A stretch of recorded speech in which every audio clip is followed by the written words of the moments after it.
Hello, fellow AGD coders, and welcome back. It's been a little while, hope you're all doing well. And today we are going to be looking at permadeath.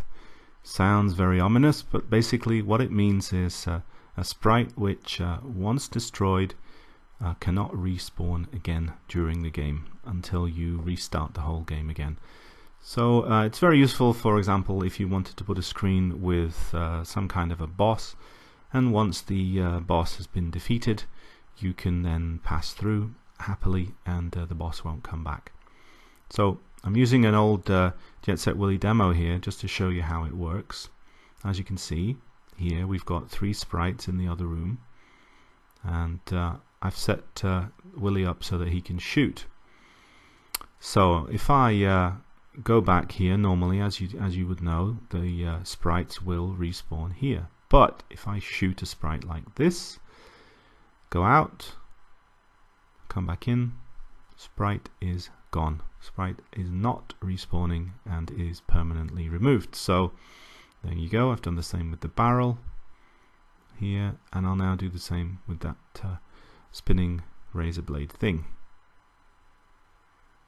Okay, so basically that's the mechanic, that's the idea, that's what we're aiming for. We want to remove sprites permanently so that they don't respawn. And then, as you can see here, restarted the game and they are back. So kill, remove permanently, and then restart the game and back they come. So let's begin thinking about exactly how we achieve it. The first thing that we need to understand, of course, is the way that AGD spawns sprites when a screen loads. And if you've seen my videos before on lookup tables, then you'll understand that basically it's a kind of lookup table.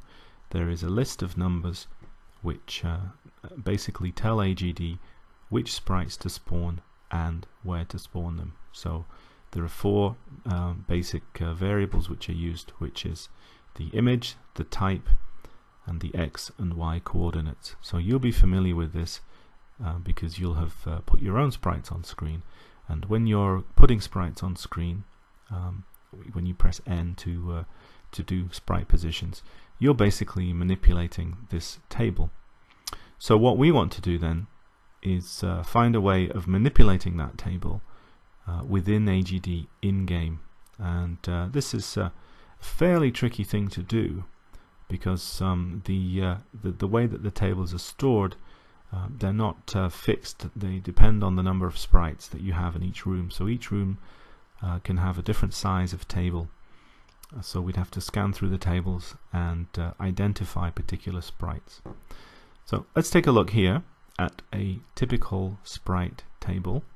And as you can see here, you've got type, image, X and Y, and there's a list of different sprites. Here's type 0, which is probably the player at 16016. Type 2, there are 2 of those, some kind of enemies. Type 3 and 4, again, obviously, some kind of enemies. So this would be a table for a single room. The whole sprite tables are stored all consecutively, and so basically this would be for a single room with these different sprites as we see here. The next room would be triggered by using a marker which would be here, and that would be 255.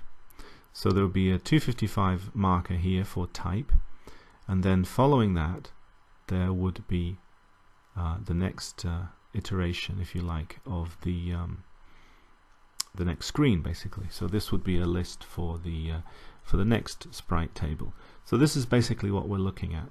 And in terms of identifying where the sprite table is, obviously we need to track and look for the number 255 as we go through, and that basically will tell us which screen the sprite table is for, depending on how many screens forward that we go. So we'll be using that in the assembly later, but it's not a detail that you need to know too much about. If you're not familiar with assembly, don't worry, because you can still use this code. It's just to let you know that to understand the concept that there is a lookup table for all screens, and each individual screen is separated by the number 255, and of course the list for each screen can be of variable length, which is something we have to take into account when we are trying to locate our sprites.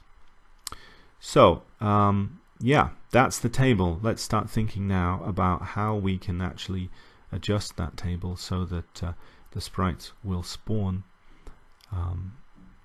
in a different way, so to speak, since we don't want them to spawn in the same way.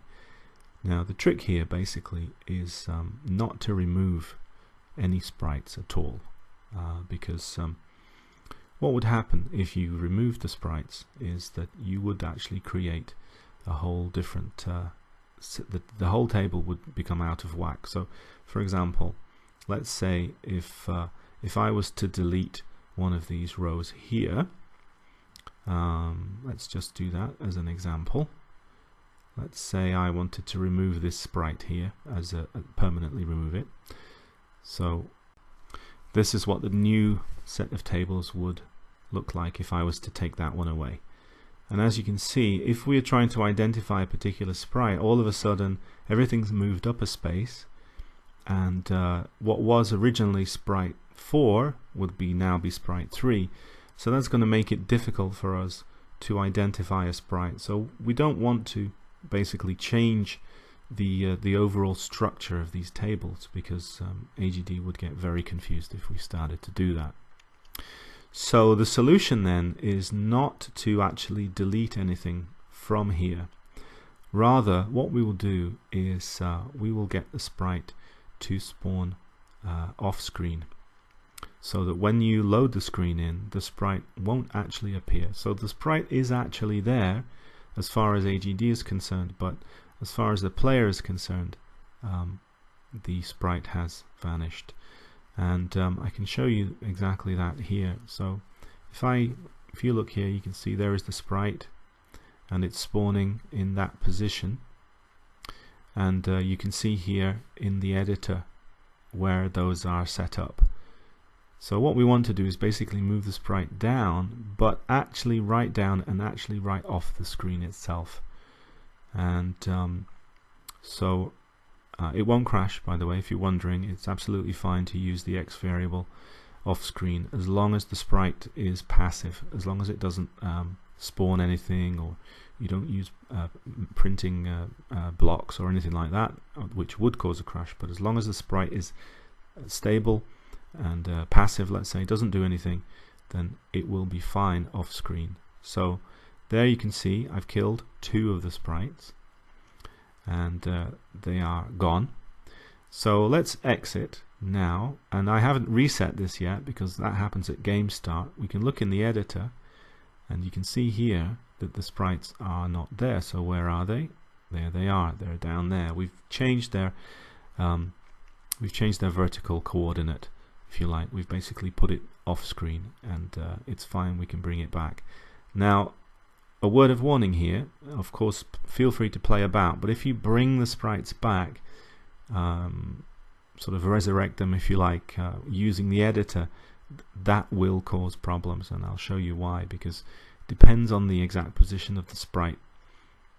It won't reset exactly to where it should be if you use the editor, because it's expecting values which are divisible by 8, and as I said, it just doesn't like it whatsoever. So we'll have to do it programmatically.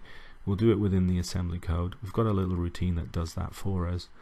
And so the general rule here is that once you've made a permanent sprite like that, don't play about with it in the editor when it's off screen, because otherwise it will change the setting, and it will be fiddly, very fiddly to get it back. So we'll just let the assembly take care of it.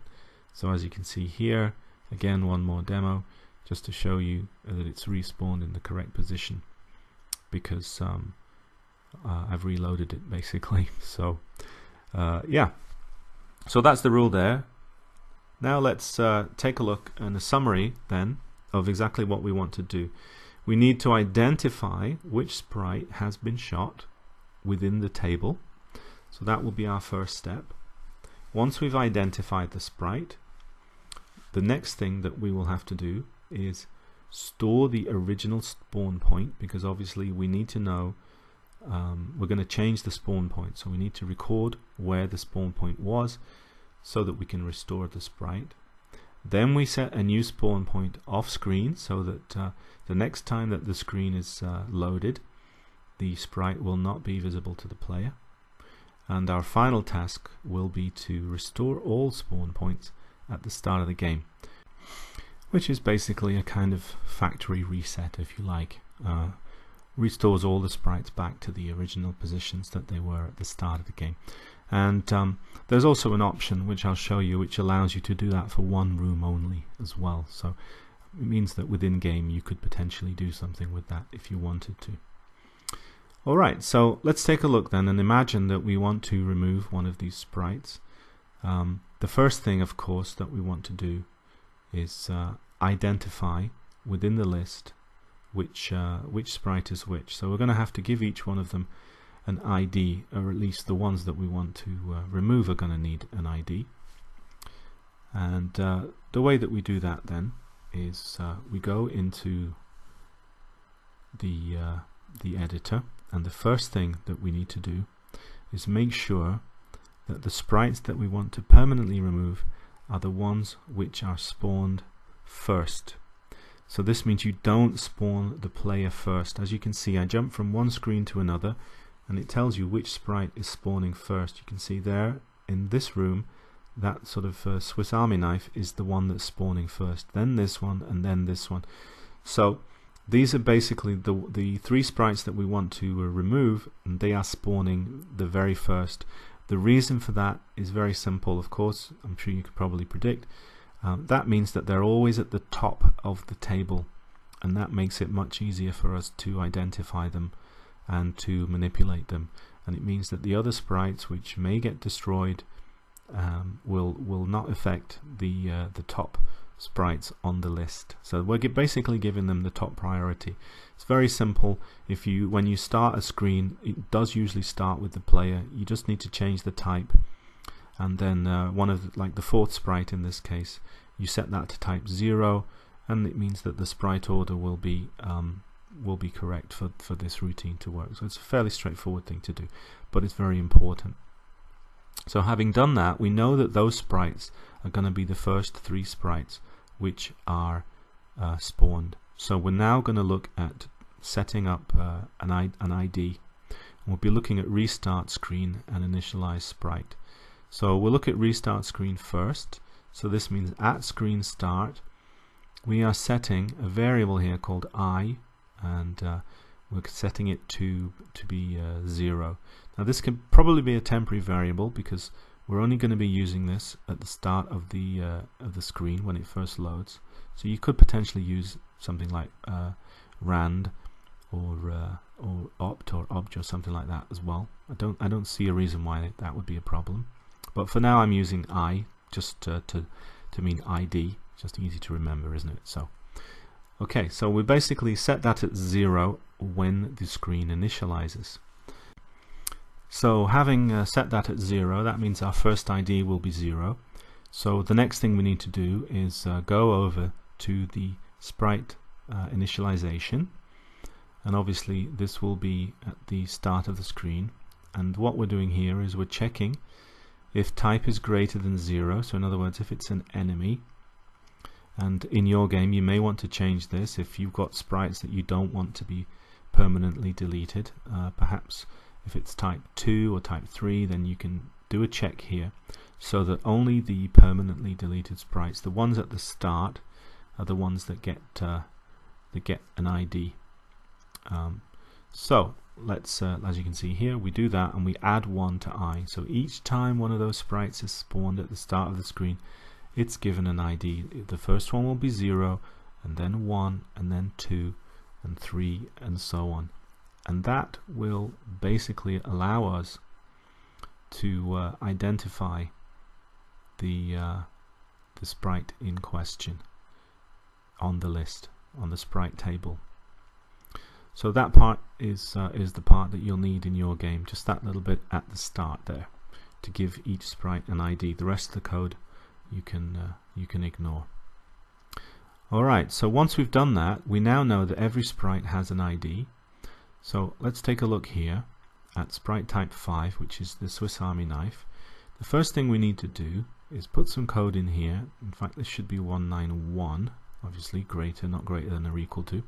So what this means is if the sprite is off screen, if it's been destroyed, so to speak, and been put off screen, exit the code, ignore everything. So that makes it completely passive and it won't do anything.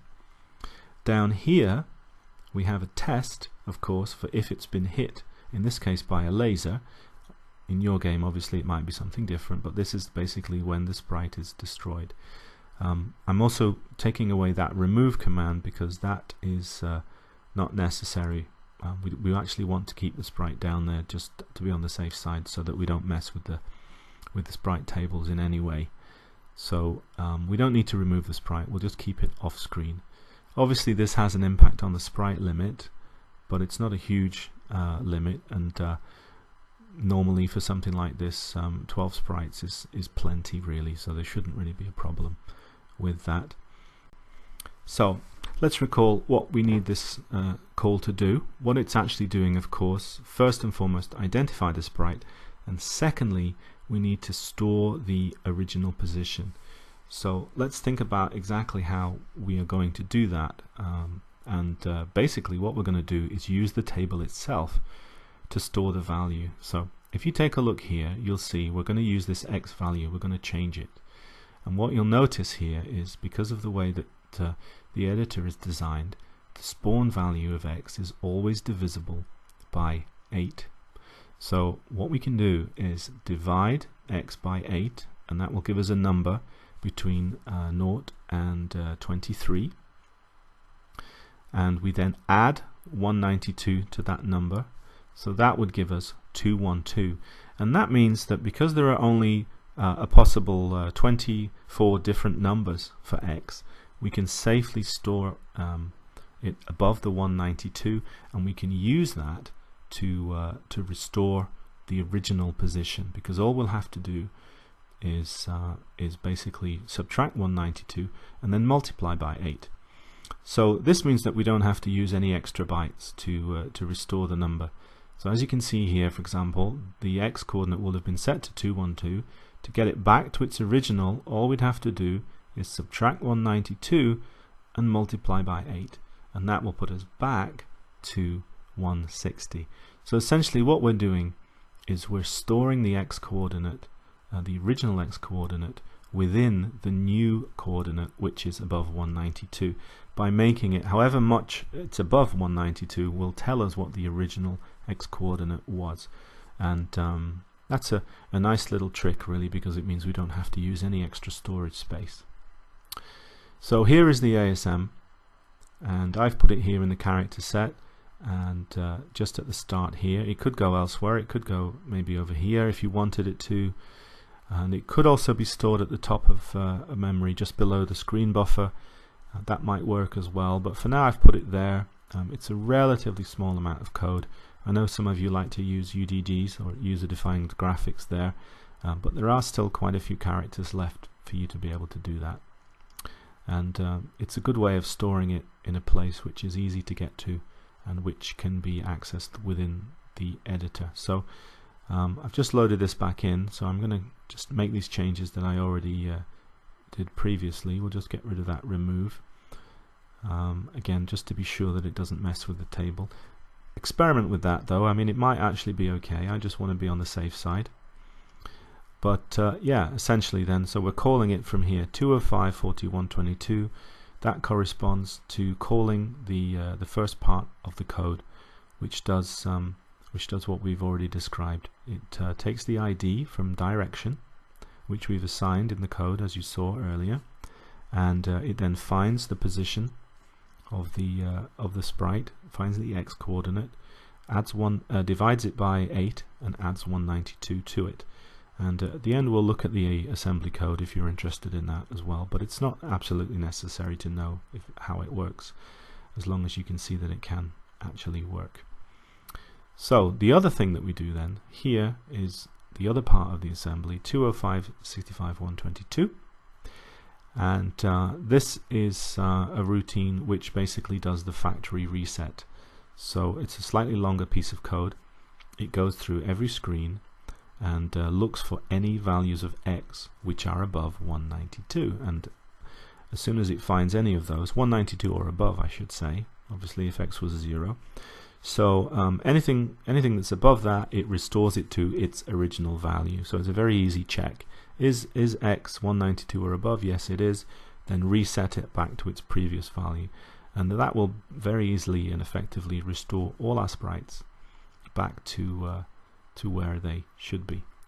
And there is, in fact, I'll show you here, one more routine, which is 205.100.122, and this will do a factory reset for a single screen. So if you want to just perhaps bring the boss back for some reason, or if the player picks up something like that, or perhaps they're on their way through a level and back again, or whatever you might want to do, you might want to just restore the sprites on a single screen, and that's how you would do that. I set up the code so that it was possible to do that, and I can show you that running here, that the same thing will work.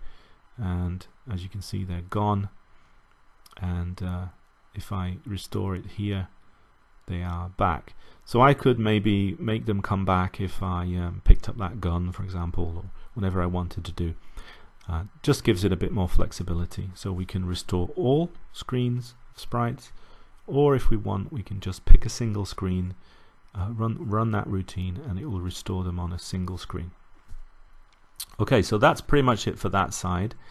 Let's take a look at the ASM if you're interested. You don't have to follow this part if you don't want to, but let's go through it. So as you can see here, SPRLST, that's a routine which is built within AGD, which does a lookup routine. Screen count is the number of screens, and SCNO is the current screen. So those are the three variables that we need. I'll just change this 64672, of course, not 80. That would overflow onto the 0 character, which I initially did, but now changed. And so the first thing we do is we call the routine which finds the address of the current screen's sprite table and stores it in HL. So that's built into AGD. That saves us a bit of code. Obviously we're going to have to add an offset, so we set DE to 0, and then we load in the direction parameter, which is stored in IX, and it's IX plus 10, so we can find the direction parameter easily by just loading that in. Now of course the table itself, as you know, has 4 entries per sprite, so we will multiply by 4, so that's why we do those two RLAs, multiply by 4, and then we add that to the register DE, and basically that will give us the start position of the sprite with the ID direction. So we know now where that sprite starts, where its 4 bytes, its type, its image, and its X and Y are stored.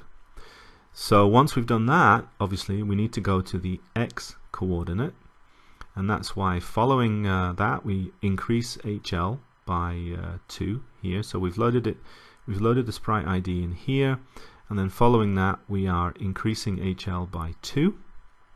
So inc HL, that will take us step twice, and that will give us the X coordinate. So we're now in the exact place in memory for that particular screen and that particular sprite and that particular variable, the X coordinate.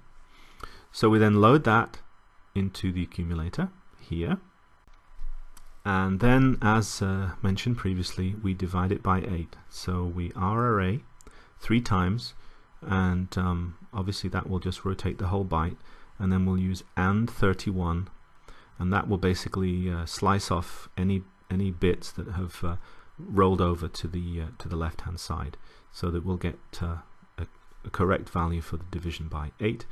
Apparently that's a little bit quicker using RRA, so that's why we do that. We then add 192, obviously, which will then create an off-screen coordinate, and then we'll store it in the value in the memory that we already have, which is in HL. So let's just review it one more time. So the first part then is we use this call, sprite list, that finds the right place in memory. Then we load an offset here, and after that we basically rotate and multiply by 4 so that the offset here, which we get from direction, is then added to HL, and that gets us the exact place in memory that we want. We multiply it by 8, and then we add 192 and we store it so that it can be recovered later. So let's take a look now at how the factory reset works. So as you can imagine, this is the same thing kind of in reverse, and so basically it loads the screen number here and stores it in a byte, which is down the bottom there, you can see, called C screen, and that byte basically holds the current screen that the player is on, because that will basically mean that we'll go through all the screens, and at the end we'll put the screen back to the one whichever the player is on. Player isn't necessarily going to start on screen 0. So yeah, we store it in the byte down there.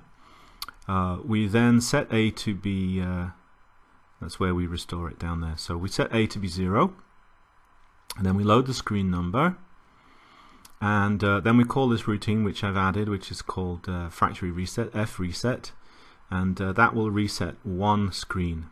So this part of the routine is basically just doing a loop, and it's checking, goes through every screen, and then it checks if it's bigger than the here you can see screen count. So it will go through every screen in the game, and what it basically does is check, as we'll look at now, it does a check to see if any of the screen has a sprite which spawns above 192 on the X coordinate, which means that it'll be a sprite that has effectively been removed from the game. So we'll scroll down now, and let's take a look at the actual routine that does the factory reset for one screen. So here that is, and the first thing we do here then is we get the memory address using the sprite list, and we then check the type, because you may remember from the table that I showed you on the spreadsheet, we used 255 is how AGD uses a marker to tell you when one screen is finished and the next list for the next screen is starting. So we need to check if we're not at the end, because we need to check every sprite listed in this screen. So we then increase HL twice, just as before, to get the X coordinate.